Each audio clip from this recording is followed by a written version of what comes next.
तो वेलकम बडी। यहाँ पे जो है वो आपको प्रॉब्लम दी गई हुई है। तो देखो इसमें लिखा गया हुआ है कि जो एरिया ऑफ प्लॉट है वो दो तरफ से जो है वो परपेंडिकुलर बाउंड्रीज से जो है वो घिरा हुआ है। ओके, और एक स्ट्रीम फ्लो हो रही है इलेप्टिकल। ओके, और उसका इक्वेशन यहाँ पे दिया गया हुआ है। अब यहाँ पे एक्स और वाई, चूँकि देखो इलिप्स का इक्वेशन कैसा होता है, इलिप्स जो है वो अगर आप देखोगे ड्रॉ करोगे तो वो कुछ जो है वो आपको, ओके ये तो सर्कल हो गया। ओके, इलिप्स जो है वो कुछ आपका ऐसा होगा।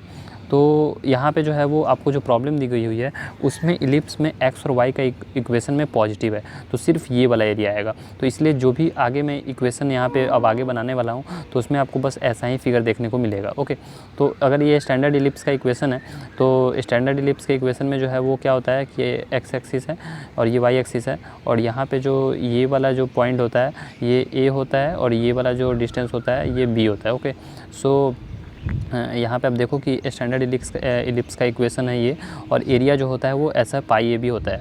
अब इस गिवन प्रॉब्लम में आपको यहाँ पे दिया गया हुआ है, तो अगर आप x का वैल्यू 0 रख दोगे तो y का वैल्यू 4, और y का वैल्यू 0 रख दोगे तो x का वैल्यू 3। ओके, तो ऐसा जो है वो कुछ आपको डायग्राम देखने को मिलता है।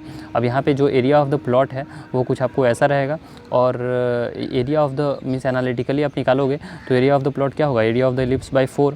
तो जस्ट इसमें जो है वो आपको क्या कर देना है कि ये एनालिटिकली एरिया यहाँ पे आ गया। अगर आपके पास दूसरा ऑप्शन है कि अगर आप एग्ज़ाम में भूल जाते हो कि एरिया इलिप्स का कैसे होता है, तो आप ये वाला भी प्रोसीजर यूज़ कर सकते हो कि इसको y is equal to this लिख दिया, y is equal to integration of ये पूरा टर्म। ओके, मीन्स और सब y को इधर रहने दिए, x को इधर, y को LHS में रहने दिए, y और x को सारे को इधर ले गए, तो y का फंक्शन बन गया।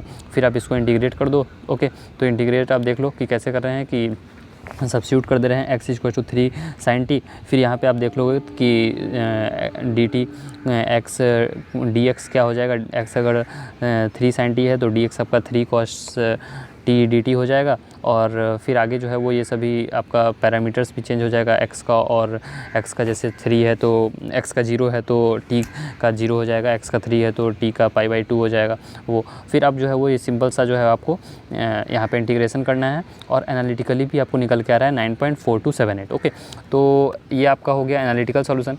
2 पॉइंट गॉस क्वाड्रेचर से आपको कैसे आएगा, तो i इज इक्वल टू, यहाँ पे आप देख लो कि ये आपका जो है वो फंक्शन है। गॉस क्वाड्रेचर का मैं आपको बता दूं कि ये जैसे अगर आपका रहता है कि कोई फंक्शन है i is equal to b2a gtd। Okay, तो ऐसा आपको जो है वो a और b पहले निकालना होता है, फिर आपको ऐसे इक्वेशन पुट कर देना होता है। गॉस क्वाड्रेचर के ऊपर मैंने डिटेल वीडियो बना दिया है, तो आप चाहे तो पहले गॉस क्वाड्रेचर का भी वीडियो देख लेना। ओके, फिर यहाँ से आके आप कंटिन्यू कर सकते हो। तो गॉस क्वाड्रेचर के लिए आपको जो है वो फंक्शन मिल गया, फिर फंक्शन मिल गया, ए और बी का वैल्यू निकाल लिया, फिर इस वाले फंक्शन में आप वैल्यू पुट कर दोगे तो गॉस क्वाड्रेचर से भी आपका सॉल्यूशन निकल के आ जाएगा, जो कि यहाँ पे मुझे आ रहा है 9.5534। ओके, अब सिम्पसन रूल से निकालते हैं। तो सिम्पसन रूल से देखो यूजुअली जो है वो आप देखोगे कि 4 पॉइंट्स में मीन्स हमें रिक्वायर्ड होता है। ओके, लेकिन अगर सिर्फ 2 पॉइंट्स के लिए 2 पार्ट में ही एरिया दिया गया हुआ है तो हम लोग ये वाला इक्वेशन जो है वो यूज़ कर सकते हैं, i equal to h/3 f0 plus 4f1 plus f2। Okay, यहाँ पे जो है वो f1 और f1 क्या है, तो ये जो इक्वेशन है इलिप्स का, इसमें अगर आप जो है वो जैसे ये जो एरिया मैंने डिवाइड किया है, ओके, यहाँ पे 1.5 पे और 1.5 पे, तो आप एरिया यहाँ पे अगर आप जो है वो इक्वेशन ऑफ इलिप्स में अगर आप 0 रखोगे तो x के जगह पे तो y का वैल्यू आपको 4 आएगा। फिर इक्वेशन में आप x के वैल्यू जगह पे 1.45 रखोगे तो आपको वैल्यू जो है y का 3.464 आएगा। तो जो y का वैल्यू है वही आपका जो है वो f0 और f1 f2 ये सभी आ रहा है।